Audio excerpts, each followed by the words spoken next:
નમસ્કાર વિદ્યાર્થી મિત્રો, એજ્યુટેકનો ચેનલમાં આપનું સ્વાગત છે. આજે આપણે ધોરણ 6 વિષય અંગ્રેજીમાં unit number 1 taste of India તેમાં એક્ટિવિટી નંબર 5, 6 તેનું સંપૂર્ણ સોલ્યુશન કરીશું. તો સૌથી પહેલાં છે એક્ટિવિટી નંબર 5, જેની સૂચના છે રિસાઇટ, સિંગ એન્ડ એન્જોય, એટલે કે વાંચો, ગાઓ અને એનો આનંદ માણો.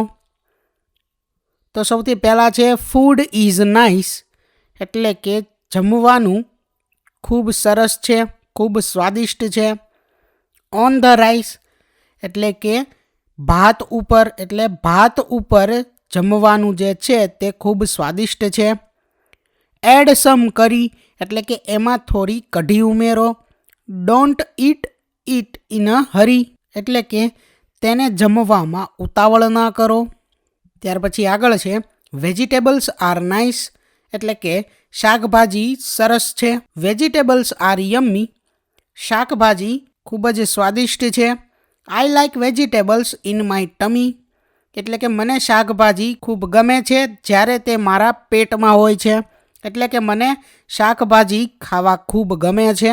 ત્યાર પછી વિદ્યાર્થી મિત્રો, અહીં એક સૂચના આપેલી છે replace vegetables with fruits, ice creams and chocolates, એટલે અહીંયા જ્યાં વેજીટેબલ્સ લખેલા છે, બરાબર, આ રાઇમ્સ આપેલી છે, એમાં જ્યાં વેજીટેબલ્સ લખેલા છે તેની જગ્યાએ આપણે ફ્રૂટ્સ, ત્યાર પછી આઈસ્ક્રીમ્સ અને ચોકલેટ્સ એને લખવાના છે વારાફરતી, અને એને વાંચવાના છે, એનું ગાવાનું છે અને એનો આનંદ માણવાનો છે, બરાબર.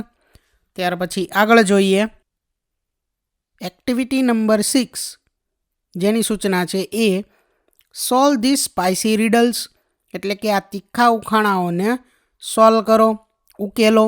Find out English words for this from the vocabulary list, એટલે કે અહીં શબ્દ ભંડોળમાંથી શબ્દ ગોતીને લખો. Draw the spice in the given space, એટલે કે તે મરી મસાલાનું ત્યાં ચિત્ર દોરો.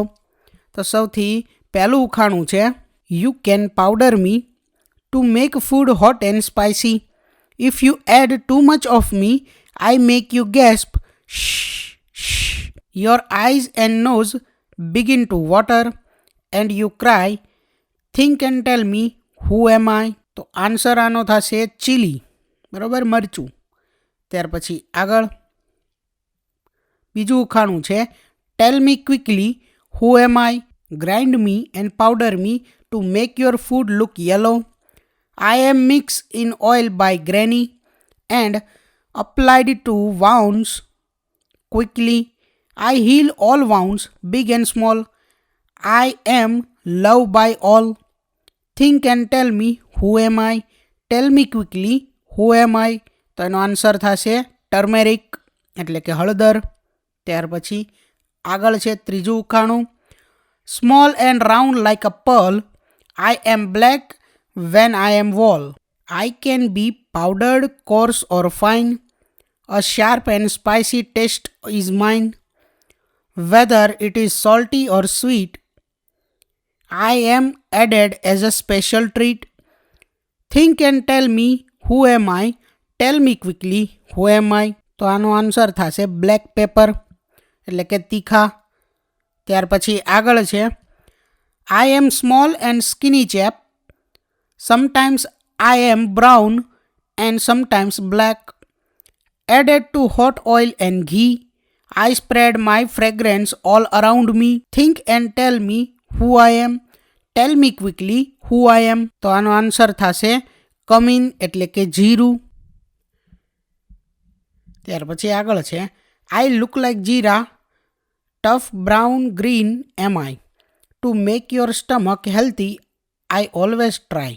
Eat me always after your meal. I refresh your mouth. You surely feel. Think and tell me who am I. Tell me quickly who am I. તો વિદ્યાર્થી મિત્રો, અહીં જવાબમાં ભૂલ છે, ફેનિલ નહીં આવે, બરાબર. આમાં જે જવાબ છે એમાં વરિયાળી નહીં આવે, ફેનિલ એટલે વરિયાળી થાય, એ જવાબ નહીં આવે. અહીંયા આવશે કાર્ડમમ.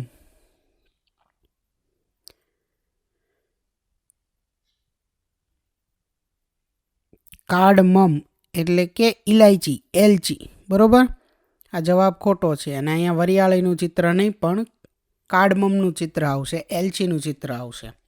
ત્યાર પછી આગળ જોઈએ. I look like a nail but a bird am I. Chocolate brown colour and a strong smell have I. When your toothache makes you shout, I soothe the pain in your mouth. Think and tell me, who am I? Tell me quickly, who am I? તો વિદ્યાર્થી મિત્રો, અહીંયા જવાબમાં ભૂલ છે. અહીંયા આવશે ક્લવ, CLOVE, ક્લવ એટલે લવિંગ થશે. બરોબર, આ તજ નહીં આવે આની અંદર. આ જવાબ ખોટો છે, એટલે જવાબ આવશે આનો ક્લવ. ત્યાર પછી આગળ જોઈએ. એક્ટિવિટી 6 એમાં B, name food dishes that are made at your home. એટલે તમારા ઘરે જે જમવાનું બને છે તેનું નામ દર્શાવો. જેમાં પહેલું છે વેન યુ હેવ ગેસ્ટ, એટલે કે તમારા ઘરે જ્યારે ગેસ્ટ મહેમાન આવે છે ત્યારે જમવામાં શું બને છે? તો dal, rice, paneer tikka and chapati, some sweets. તો આ બધું બને છે. બરોબર, દાલ, ભાત, પનીર ટિક્કા વગેરે જેવા શાક અને ચપાતી, રોટલી, આ બધું બને છે. ત્યાર પછી બીજું, when someone is not well, એટલે કે જ્યારે કોઈ બીમાર હોય ત્યારે. તો એમાં આવશે બોઇલ્ડ ગ્રામ એટલે કે બાફેલા ચણા, ચપાતી અને ખીચડી વગેરે. ત્યાર પછી ત્રીજું છે ઓન રેગ્યુલર ડેઝ, એટલે કે રોજબરોજના સામાન્ય દિવસો જે હોય એમાં. તો એની અંદર આવશે દાલ, રાઈસ, વેજીટેબલ્સ એન્ડ ચપાતી. બરોબર, દાળ, ભાત, શાક અને રોટલી. ત્યાર પછી આગળ જોઈએ. એક્ટિવિટી 6 એમાં C, read the following recipes, એટલે કે અહીં વાનગી બનાવવાની આખી રીત આપેલી છે તે વાંચવાની છે. તો વાનગીનું નામ છે દાલ બાટી. તો સૌથી પહેલાં દાલ બનાવવાની રીત આપેલી છે કે collect chana dal, split bengal gram, toor dal, moong dal and urad dal. Clean and wash the dals, pressure cook them all, heat the ghee in a pan, add cumin seeds. When cumin seeds crackle, saute them, add clove, bay leaves, green chilies and asafoetida. Add cooked dals in it, add water, add chili powder, turmeric powder, coriander powder, garam masala and salt to taste. Simmer for 5 to 7 minutes. તો આ દાલ બનાવવાની recipe હતી. ત્યાર પછી આગળ છે બાટી બનાવવાની recipe. Take 1 cup of whole wheat flour, half cup of semolina and 2 tablespoons of besan. Add oil and salt, mix well, add water, knead into a firm dough, knead well for 5 to 7 minutes. Cook in a special baati cooker. Add ghee at serving. ત્યાર પછી આગળ છે બીજી recipe દાલ ઢોકળીની. તો એમાં સૌથી પહેલાં દાલ બનાવવાની અહીંયા રીત આપેલી છે. જેમાં પહેલું સ્ટેપ છે wash the toor dal, pressure cook it. ત્યાર પછી mash it properly with a round ladle. Add water, salt, turmeric powder to taste, put it to Cook.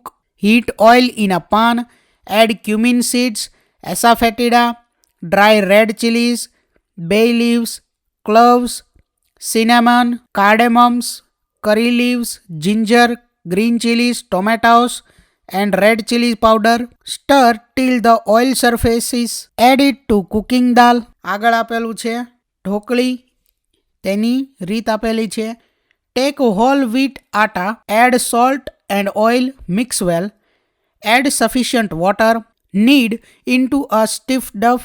Take lemon size portion, roll a roti, cut pieces, add all the dhokli pieces one by one in cooking dal, mix them gently, simmer for 5 to 7 minutes while stirring occasionally. Finish off with juice of lemon and chopped coriander leaves. ત્યાર પછી આગળ છે activity 6D, answer the questions for the above recipes. તેમાં question number 1 છે right spices use in dal બાટી, એટલે કે દાલ બાટી બનાવવામાં જે આપણે ગરમ મસાલા અને એનો ઉપયોગ કરીએ છીએ તે લખો. તો cumin seeds, green chillies, clove, bay leaves, asafoetida, coriander powder, garam masala and salt are use in dal baati. તો અગાઉ દાલ બાટીની રેસીપીની અંદર આ બધા સ્પાઇસીસ લખેલા છે તે અહીંયા જવાબ તરીકે લખવાના છે. ત્યાર પછી આગળ question number 2, list ingredients for dal dhokli. તો આન્સરમાં આપણે લખશું કે ingredients for dal dhokli are toor dal, water, salt, turmeric powder, oil, cumin, asafoetida, bay leaves, clove, cinnamon, cardamom, ginger, wheat flour, extra. ત્યાર પછી આગળ question 3, name all the flours use in baati. તો wheat flour, semolina and bengal gram flour are use in baati. ત્યાર પછી question 4, what will you add to garnish dal baati. તો I will add curry leaves to garnish dal baati. ત્યાર પછી આગળ છે question number 5, write recipe for khichdi, એટલે કે ખીચડી બનાવવા માટેની આપણે રેસીપી અહીંયા પદ્ધતિ લખવાની છે. તો take 2 bowl rice and 1 bowl toor dal, wash it properly, then take some water in the cooker and add salt in it. Now add rice and tuar dal in the water and cook it. After 10 minutes, add some chili powder, coriander powder, turmeric powder and garam masala in it. Simmer it well. Now cook it again for 5 to 7 minutes. Now our khichdi is ready. We can serve it with ghee. ત્યાર પછી આગળ activity 6માં ઈ છે, name 3 to 5 of your favourite dishes, એટલે કે તમને જે મનપસંદ હોય તેવી 3 થી 5 વાનગીઓ એના નામ લખવાના છે. Write their recipe in Gujarati, તે બનાવવાની આખી જે પદ્ધતિ છે તેને તમારે ગુજરાતીમાં લખવાની છે, તે વાનગી બનાવવાની પદ્ધતિને ગુજરાતીમાં લખવાની છે. પ્રેઝન્ટ ઇન ધ ક્લાસરૂમ, અને વર્ગ સમક્ષ રજૂ કરવાની છે. તો વિદ્યાર્થી મિત્રો, આ એક ક્લાસ એક્ટિવિટી છે જે તમારે જાતે કરવાની છે. તમારે તમારી મમ્મી અથવા પપ્પાની મદદથી તમને મનગમતી 3 થી 5 રેસીપી, જે કોઈ પણ ડિશ તમને ગમે છે તે 3 થી 5 રેસીપીના નામ લખવાના છે, તેની આખી પદ્ધતિ ગુજરાતીમાં લખવાની છે અને ક્લાસ સમક્ષ રજૂ કરવાની છે. થેન્ક યુ દોસ્તો. એજ્યુકટેકનો ચેનલ તરફથી વિડીયો નિહાળવા બદલ આપનો આભાર. આવા બીજા વિડીયોઝ નિહાળવા માટે અમારી યુટ્યુબ ચેનલ એજ્યુકટેકનો અત્યારે જ સબસ્ક્રાઇબ કરો. આભાર દોસ્તો.